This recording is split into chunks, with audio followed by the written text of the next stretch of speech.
নির্বাচন নিয়ে অস্পষ্টতা দূর করুন, অন্তর্বর্তী সরকারকে সাইফুল হক। জানাবো, আগামী 10 মাস নিরপেক্ষতার প্রমাণ দিতে হবে, ডক্টর ইউনূসকে জামায়াত সেক্রেটারি। বুলেটের বিরুদ্ধে রেভুলেশন হয়েছে, সামনে ব্যালটে রেভুলেশন হবে, বলছেন নাসিরউদ্দিন পাটোয়ারি। এবং সর্বশেষ জানাবো, পাকিস্তানে আকস্মিক বন্যায় মৃতের সংখ্যা বেড়ে 32। শুনছিলেন সংবাদ শিরোনাম, এবারে বিস্তারিত। আগামী 10 মাস নিরপেক্ষতার প্রমাণ দিতে হবে, ডক্টর ইউনূসকে জামায়াত সেক্রেটারি। অন্তর্বর্তীকালীন সরকারের প্রধান উপদেষ্টা ও জাতীয় ঐক্যমত্য কমিশনের সভাপতি ডক্টর মোহাম্মদ ইউনূসকে নিরপেক্ষতা প্রমাণ দিতে বলেছেন জামায়াতে ইসলামী সেক্রেটারি জেনারেল অধ্যাপক মিয়া গোলাম পরোয়ার। তিনি বলেন, পরিষ্কার বলতে চাই, আপনি সোজা থাকবেন। আমাদের জন্য বা অন্য কোনো রাজনৈতিক দলের জন্য আমরা পক্ষপাতিত্ব চাই না। আগামী 8 থেকে 10 মাস পর যদি নির্বাচন হয়, তখন আপনি সোজা থাকবেন কিনা সেই নিরপেক্ষতার প্রমাণ আপনাকে এই 8 থেকে 10 মাসে দিতে হবে। গোলাম পরোয়ার বলেন, বাংলাদেশের ইতিহাসে, রাজনীতির ইতিহাসে আজকের দিন এক ঐতিহাসিক দিন। কেন ঐতিহাসিক দিন? মুসলিম উম্মার নেতৃত্বদানকারী দেশপ্রেমিক সব ইসলামিক দল, ব্যক্তিত্ব, স্কলারদের মধ্যে ভিন্ন মত থাকা সত্ত্বেও আজ ঐতিহাসিক ঐক্যের পরিবেশ ও সম্ভাবনা দেখা দিয়েছে। তিনি ইসলামী আন্দোলন বাংলাদেশের আমির সৈয়দ রেজাউল করিমকে রাহবার উল্লেখ করে বলেন, তার নেতৃত্বে আজ যারা মঞ্চে বসে আছেন তারাই মূলত এই ঐক্যের মহাকাণ্ডারী। আজ নেতাদের উপস্থিতি ও পীর সাহেব চরমনাই ভূমিকা নতুন ইতিহাসের স্বর্ণাক্ষরে লেখা থাকবে। অন্তর্বর্তীকালীন সরকারের প্রধান উপদেষ্টা ও জাতীয় ঐক্যমত্য কমিশনের সভাপতি ডক্টর মোহাম্মদ ইউনূসকে ও সহসভাপতি আলী রিয়াজ এবং প্রধান নির্বাচন কমিশনারকে উদ্দেশ্য করে জামায়াতের সেক্রেটারি জেনারেল বলেন, আজকের এই সমাবেশ থেকে, আজকের এই জনসমুদ্র থেকে আপনারা বার্তা বুঝতে যদি ভুল করেন, পিআর পদ্ধতি ছাড়া বাংলার মানুষ নির্বাচন গ্রহণ করবে না। প্রধান উপদেষ্টা নির্বাচন কমিশনারকে বলবো, নিরপেক্ষ থাকার অঙ্গীকার করেছেন, আপনার অঙ্গীকারের প্রতি আপনি সাবধান থাকবেন। আপনার কোনো ভূমিকায় জাতির মধ্যে কিন্তু সংশয় তৈরি হয়েছে। পরিষ্কার বলতে চাই, আপনি সোজা থাকবেন। আমাদের জন্য বা অন্য কোনো রাজনৈতিক দলের জন্য আমরা পক্ষপাতিত্ব চাই না। 2017 জনতার জীবন, হাজার হাজার মানুষের রক্ত, 17-18 বছর বয়সী মানুষের ফাঁসি, অত্যাচার, জুলুম, রিমান্ড, ক্রস ফায়ারের পরও আলেম ওলামা, পীর মাশায়েখরা যে ত্যাগ করেছেন, সেই সংগ্রাম আমরা ব্যর্থ হতে দিতে পারি না। ডক্টর ইউনূসকে উদ্দেশ্য করে গোলাম পরোয়ার বলেন, জাতির যে দাবি উচ্চারিত হয়েছে, আপনাকে নির্বাচনের লেভেল প্লেইং ফিল্ড নিশ্চিত করতে হবে। জাতির উদ্দেশ্যে ভাষণে একটা কথা বলবেন, হেড অব দ্য গভর্নমেন্ট একটা কথা বলবেন, রাষ্ট্রীয় টেলিভিশনে একটা কথা বলবেন, কিন্তু কোনো একটা দলের সঙ্গে আলোচনায় গিয়ে আপনি সেই কথা ভুলে যাবেন। এতে নিরপেক্ষতা ভঙ্গ হয়েছে।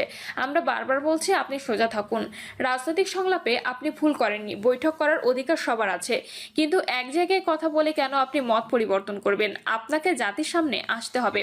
সব দলের সঙ্গে বসে আপনি বলবেন, ভাই আমার তো এই অসুবিধা, আসুন আমরা সবাই মিলে এটাই করি, তাহলে আমরা বুঝবো, রাজি আছি। কিন্তু আপনার এই ভূমিকায় প্রশ্ন তৈরি হয়েছে, আগামী 8 থেকে 10 মাস পর যদি নির্বাচন হয়, তখন আপনি সোজা থাকবেন কিনা সেই নিরপেক্ষতার প্রমাণ আপনাকে এই 8-10 মাসে দিতে হবে।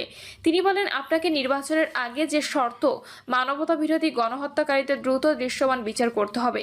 দিল্লিতে বসে দিল্লির তাবেদার শেখ হাসিনার উস্কানি দিয়ে আবার বাংলাদেশকে ভারতের সেবাদাসে পরিণত করার ষড়যন্ত্র করছে। সুতরাং নির্বাচনের আগেই আমরা বিচার দৃশ্যমান দেখতে চাই। সংস্কার প্রশ্নে জামায়াতের সেক্রেটারি জেনারেল বলেন, সংস্কার নিয়ে অনেকে ঢিলা দিচ্ছেন। অনেকে বলছেন নির্বাচন আর সংস্কার একসঙ্গে করবেন, ক্ষমতায় যাওয়ার পর সংস্কার করবেন। কিভাবে বুঝলেন? ক্ষমতায় কে যাবেন? জনগণের ভোট, তারপর ক্ষমতায় যেতে হবে। আর ফ্যাসিবাদী আমলের রাজনৈতিক সাংবিধানিক যে কাঠামো তৈরি করা হয়েছে, সেই কাঠামো তছনছ করে দিয়ে নতুন বাংলাদেশের নতুন কাঠামো করতে সংস্কারের প্রয়োজন। এই প্রশাসনিক ব্যবস্থার মধ্যে আমরা কোনো ফ্যাসিবাদ বা নতুন কোনো হাসিনার আর জন্ম দিতে চাই না। এজন্য সংস্কার আমাদের করতেই হবে। আন্দোলনে আহতদের চিকিৎসা ও পুনর্বাসন করতে হবে। 1,10,00,000 প্রবাসীর ভোটাধিকার নিশ্চিত করা সহ স্থানীয় সরকার নির্বাচন আগে দেওয়ার দাবি জানিয়ে গোলাম পরোয়ার বলেন, জুলাই সনদ ও ঘোষণাপত্র অবশ্যই বাস্তবায়ন করতে হবে। আমরা জুলাই আগস্টের গণঅভ্যুত্থানের বার্ষিকী পালন করব, তার আগে সেটা করতে হবে। তিনি বলেন, পীর সাহেব চরমনায় জাতীয় ঐক্য গড়তে চেষ্টার ক্ষেত্রে গুরুত্বপূর্ণ ঐতিহাসিক উদারতার ইতিহাসের স্রষ্টা হয়ে থাকলেন। আগামী দিনে জাতীয় ঐক্যের মাধ্যমে বাংলাদেশের নতুন ফ্যাসিবাদের জন্মকে ঠেকাতে হবে। এই ঐক্যের মাধ্যমে পীর সাহেব চরমনায় যে গুরুত্বপূর্ণ ভূমিকা পালন করেছেন, আমরা দেখতে পাচ্ছি গ্রামে গঞ্জে, শহরে নগরে, বন্দরে ওলামায়ে কিরাম, মুসলিম উম্মার নেতৃত্বদানকারী জনগণের এই ঐক্যের পরিবেশ দেখে আজকে এক মঞ্চে দেখে ঐক্যের ভোটের জোয়ার শুরু হয়েছে। আসুন ভেদাভেদ ভিন্নমত পরিহার করে মুসলিম জাতিসত্তা মূল্যবোধ রক্ষার জন্য আল্লাহর দিনকে পার্লামেন্টে নিয়ে ন্যায় বিচার, সুশাসন, বৈষম্যহীন এক নতুন সমৃদ্ধ মানবিক বাংলাদেশ গড়তে আমরা ঐক্যবদ্ধ থাকব।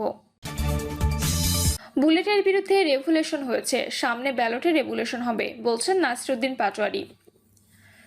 বাংলাদেশে বুলেটের বিরুদ্ধে রেভুলেশন হয়েছে, সামনে ব্যালটে রেভুলেশন হবে বলে মন্তব্য করেছেন জাতীয় নাগরিক পার্টির মুখ্য সমন্বয়ক নাসিরুদ্দিন পাটোয়ারি।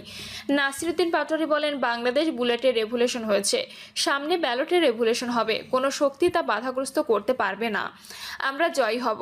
ভবিষ্যতে কেউ দলবাজ এসএমই সম্পর্কিত প্রতিষ্ঠান করতে চাইলে তা ঠেকিয়ে দেওয়া হবে মন্তব্য করে তিনি বলেন, গত 15 বছরে এসএমই খাতে শেয়ার বাজার যারা লুণ্ঠন করেছে তাদের বিচারের আওতায় আনতে হবে। আগামী সংসদ এনসিপি সরকার গঠন করতে পারলে অর্থনীতি খাতে লুণ্ঠনকারীদের বিচার করা হবে জানিয়ে এনসিপির মুখ্য এ সমন্বয়ক বলেন, বিগত সরকার দলের নির্দিষ্ট লোকজনকে আঙুল ফুলে কলাগাছ হওয়ার সুযোগ দিয়েছে। আমরা দলমতের ঊর্ধ্বে গিয়ে সবার জন্য কাজ করব। আমাদের রক্তের ওপর দিয়ে বাংলাদেশকে আঘাত করতে হবে। চাঁদাবাজি, মাস্তানি করে টাকা আয় করার কালচার বন্ধ করে দেওয়া হবে। ভোট আয়োজন যেমন দায়িত্ব, তেমনি তরুণ প্রজন্মের ওপর সরকারের দায় আছে। স্মরণ করিয়ে দিয়ে তিনি বলেন, সরকার আরাম কেদারে বসে বড় বড় কথা বলে কাজ করলে হবে না, বিচারিক কার্যক্রমের মাধ্যমে ফ্যাসিবাদের বিচার করতে হবে। পাকিস্তানে আকস্মিক বন্যায় মৃতের সংখ্যা বেড়ে 32। পাকিস্তানে ভারী বর্ষণ ও আকস্মিক বন্যায় মৃতের সংখ্যা বেড়ে অন্তত 32 জনে দাঁড়িয়েছে বলে জানিয়েছেন দেশটির দুর্যোগ ব্যবস্থাপনা কর্তৃপক্ষ। খাইবার পাখতুনখোয়া প্রদেশের দুর্যোগ ব্যবস্থাপনা সংস্থা এক বিবৃতিতে জানায়, গত 36 ঘন্টায় আকস্মিক বন্যা ও ছাদ ধসে 19 জন নিহত হয়েছেন, যাদের মধ্যে 8 জনই শিশু। শুধুমাত্র সোয়াত উপত্যকাতেই 13 জনের মৃত্যুর খবর পাওয়া গেছে।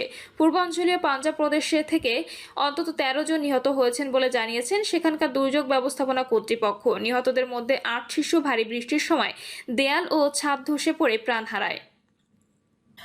প্রিয় দর্শক, এই ছিল এখনকার সর্বশেষ সংবাদ। আপডেট সব সংবাদ পেতে চ্যানেলটি সাবস্ক্রাইব করে বেল আইকনটি ক্লিক করে রাখুন। নির্বাচন নিয়ে অস্পষ্টতা দূর করুন, অন্তর্বর্তী সরকারকে সাইফুল হক।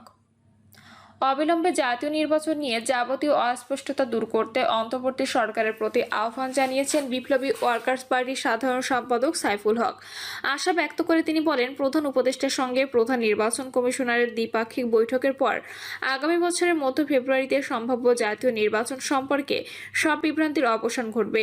নির্বাচন কমিশন দ্রুত নির্বাচনের সুনির্দিষ্ট পথনকশা ঘোষণা করবে। সাইফুল হক বলেন, নির্বাচনকে এক ধরনের রাজনৈতিক ব্যবসা ও অর্থবিত্ত গড়ে তোলার মাধ্যমে পরিণত করা হয়েছে।